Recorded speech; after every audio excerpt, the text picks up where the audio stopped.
생계비 통장 압류 금지법이 통과되었습니다. 기존에도 이미 이제 최저 생계비는 보장을 하고 있었죠. 그래서 압류가 불가능했는데 그럼에도 불구하고 이번 압류 금지법이 왜 상정되었고 통과되었는지 그 내용에 대해 살펴보겠습니다. 1인 1 생계비 통장 압류 금지법이 요번에 이제 국회를 통과했습니다. 그래서 1년 후인 2026년 1월부터 이제 시행이 됩니다. 요 1년 내 이제 유예 기간을 두는 건 그 기간 동안에 이제 관련법도 정비하고 은행이나 이런 쪽에서도 압류에 관련된 시스템을 정비하려면 시간이 좀 필요하기 때문에 1년의 유예 기간을 두고 있습니다. 현행 민사집행법에서도 1개월간의 생계 유지에 필요한 예금에 대해서는 압류를 하지 못하도록 이미 이제 정의를 하고 있습니다. 2025년 기준 월 185만 원이 지금 최저 생계비거든요. 그래서 월 185만 원을 만약에 벌고 계신 분이다 그러면은 이분은 압류할 게 하나도 없기 때문에 압류를 뭐 할 재산이 소득이 없는 겁니다. 하지만 현실에선 최저 생계비 여부를 확정하기 곤란하다는 이유로 일괄 압류가 이루어지고 있기 때문에 최저 생계비를 보호받지 못하는 경우가 많습니다. 뭐 이게 이제 현실이죠. 실제 뭐 압류가 시작된다 그러면은 보통은 압류가 통장에 먼저 걸려버리기 때문에 최저 생계비를 어떻게 보호받아야 될지 모르시는 분들이 많으세요. 채무자가 이를 막기 위해 법원에 직접 압류 금지 채권 범위 변경 신청을 해서 그게 이제 허가가 떨어져야 그 통장에 대해서는 압류가 금지되고 있습니다. 아무래도 이게 참 그 채무자 입장에서 별도의 신청을 해야 하죠. 근데 이제 빚독촉에 시달리고 있는 채무자 입장에서 이런 것들을 일일이 확인해서 뭐 은행에 신청하고 허가를 받는다는 게 현실상 쉽지 않습니다. 뭐 여태까지 이제 빚독촉을 받아보지 않으신 분들은 모르겠지만 정말 카드 대금 한 5일 정도만 연체돼도 어우 전화 계속 오고 그 스트레스가 장난이 아니거든요. 그런데 이제 만약에 이제 압류가 될 정도의 상황까지 놓였다 그러면은 이분은 여러 가지 채권자로부터 빚독촉을 받고 있는 상황이기 때문에 사실 정신적으로 온전하게 이제 뭔가 판단하고 이런 걸 그 신청하기가 알아보고 신청하는 게 거의 불가능할 겁니다. 은행 계좌를 통해 대부분의 경제 활동이 이루어지고 있어서 일단 압류가 이루어지면 채무자의 신용카드 대금, 임차료, 전기, 수도, 가스요금 등 기본적인 생계 유지 자체가 이제 어려워집니다. 왜냐면 대부분 이런 걸 자동 납부하거나 이제 뭐 카드로 이제 자동 이체하거나 그리고 지금 이제 뭐 돈을 주고 받을 때 은행 계좌로 대부분 송금하지 현금 주고 받으시는 분들 많지 않잖아요. 그러니까 일단 은행 계좌가 다 막혔다 그러면은 이거 풀지 않고는 진짜 기본적인 생계가 어려워집니다. 실제 세금이나 4대 보험료 같은 경우 특히 이제 4대 보험에 이제 국민연금이나 이런 것들 체납하신 분들 정말 많거든요. 근데 국민연금도 세금에 준하는 징수 절차를 똑같이 진행하고 있습니다. 그래서 국민연금은 안 내고 덜 받지라고 이렇게 안일하게 생각하시다가 연체료가 쌓이고 연체 기간이 지나면 실제 압류가 진행되거든요. 국민연금을 강제 징수하게 됩니다. 이렇게 이제 당하신 분들이 결국엔 이제 버티다 계좌가 정지되면은 그때 돼서야 이제 대부분 포기하고 분할 납부든 어떤 방식으로든 이걸 해결하기 위해서 이제 액션을 취하게 되거든요. 그만큼 이 계좌 정지가 지금 이 신용 사회에서는 굉장히 중요한 위치에 있는 건 부정할 수 없습니다. 1인당 한 개의 생활비 통장을 개설할 수 있도록 하고 이 계좌에 있는 예금 채권은 채권자도 압류하지 못하도록 하는 법안이 국회 본회의를 통과했습니다. 개정안은 채무액과 상관없이 모든 은행을 통틀어 1인당 생계비 계좌 한 개를 개설할 수 있도록 하고 예금 채권을 압류하지 못하도록 하는 내용이었습니다. 압류 금지 생계비를 넘기는 금액이 해당 계좌에 입금되면 자동으로 그 초과분을 예비 계좌에 송금하도록 했습니다. 그래서 이제 압류금지 통장을 만들었는데 압류가 초과되는 뭐 이런 돈들이 이제 거기에 들어오면은 결국 압류 그 최저생계비를 초과하는 금액들이 거기에 누적되게 되잖아요.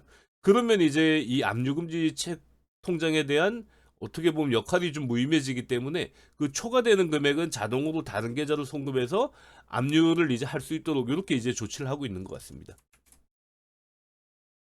해당 계좌에 예금 채권을 압류하지 못하도록 해서 채무자의 최저 생계비를 보호하기 위한 그런 조치입니다. 뭐 사실 지금 185만 원이다 그러면은 이거 뭐 돈 받는 입장에서는 채무자가 이 돈 받는 것도 사실 배 아플 수 있죠. 근데 지금 현실상 뭐 1인 2인 정도가 이제 지낸다 그래도 185만 원으로 한 달을 지내는 게 가능합니까? 그러니까 진짜 최저 생계비, 먹고 사는 정도의 비용을 보장한다.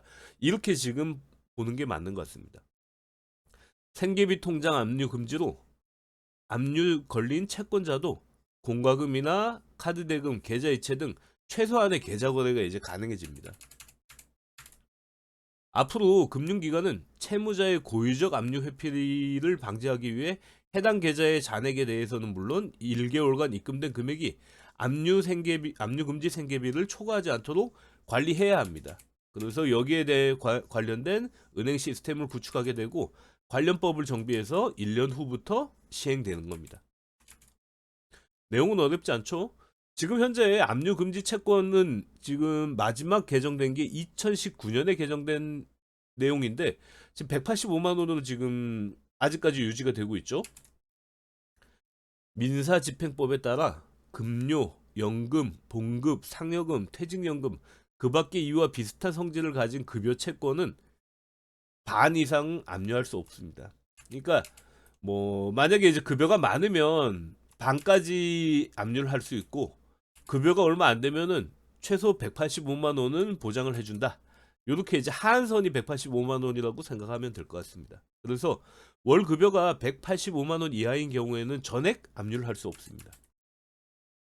185만 원을 초과하고 370만 원을 넘기 전까지는 185만 원을 제외한 나머지 금액은 압류가 됩니다.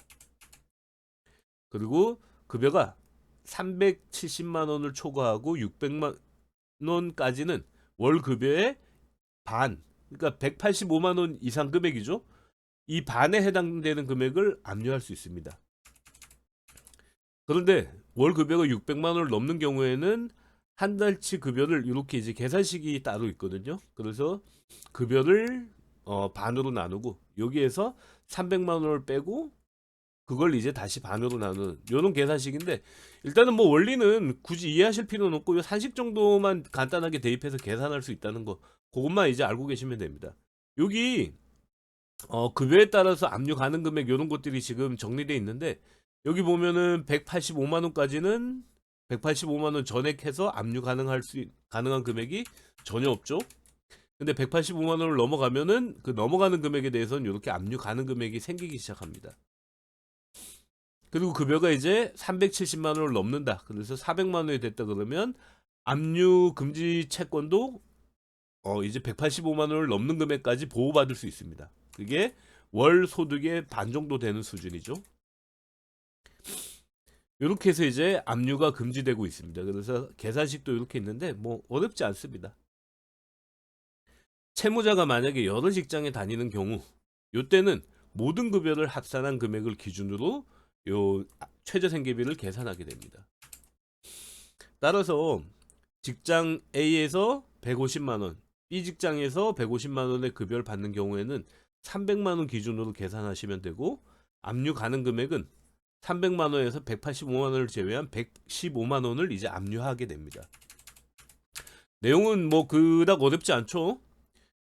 일단 이번 뭐 그 법안 통과로 현실적인 이제 최저 생계비를 보장받을 수 있게 되지 않을까라는 이제 기대는 됩니다. 뭐 앞서 말씀드렸듯이 지금까지는 최저 생계비를 보장한다고는 했지만 실제로는 이게 채무자 입장에서 현실적으로 그걸 보장받기 위해서는 법원에 또 그 내용을 신청해야 되고 법원에서 허가가 떨어져야 해당 계좌의 압류를 이제 금지할 수 있는 이런 이제 좀 어려운 과정을 이제 거쳐야 됐거든요. 근데 지금은 1인 1계좌에 대해서는 은행에서 그냥 뭐 은행이 지금 이제 전사를 다 통합이 되고 있잖아요. 그러니까 전 은행에서 하나의 계좌에 대해서는 그 압류 금지를 적용해서 최저 생계비만큼은 보장받을 수 있도록 바뀐다. 요 내용 이제 알아두시면 될 것 같습니다. 좋아요와 구독 부탁드립니다.